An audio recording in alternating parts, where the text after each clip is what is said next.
Gjatë muajve prill, maj dhe qershor të 2024, numri i kosovarëve që kanë qenë të papunë ishte më i lartë se sa në periudhën e njëjtë të vitit 2023. Këtë tregon një raport i publikuar së fundmi nga Agjencia e Statistikave të Kosovës. Sipas raportit, 420.000 persona të moshave ndërmjet 15 dhe 64 ishin të punësuar gjatë 3 mujorit të dytë të 2023-s. Por në periudhën e njëjtë, një viti më vonë, ky numër ishte për rreth 7.800 punëtorë më i vogël. Prej tyre, rreth 3.000 persona që kanë mbetur pa punë janë të rinj.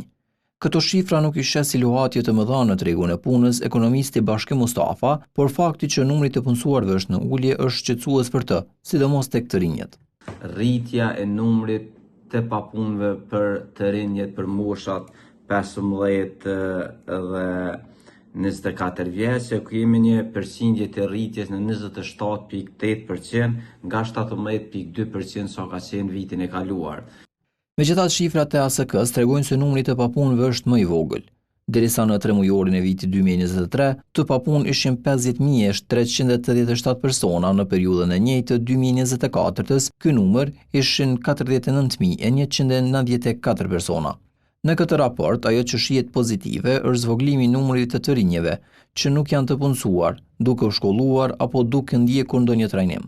Nga afro 100.000 të rinj, ky numër ka rënë afro 80.000 në 3 mujorin e dytë të 2024-s.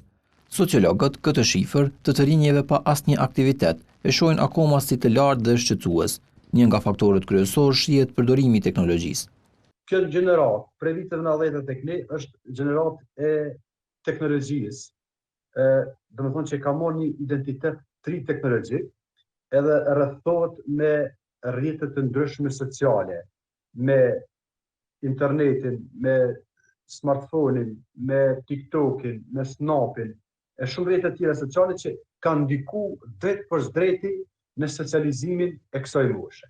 Emërllau shton se mekanizmat shtetëror duhet të punojnë më shumë për aktivizimin e të rinjeve në aktivitete që kjo pjesë e shoqërisë është interesuar për to.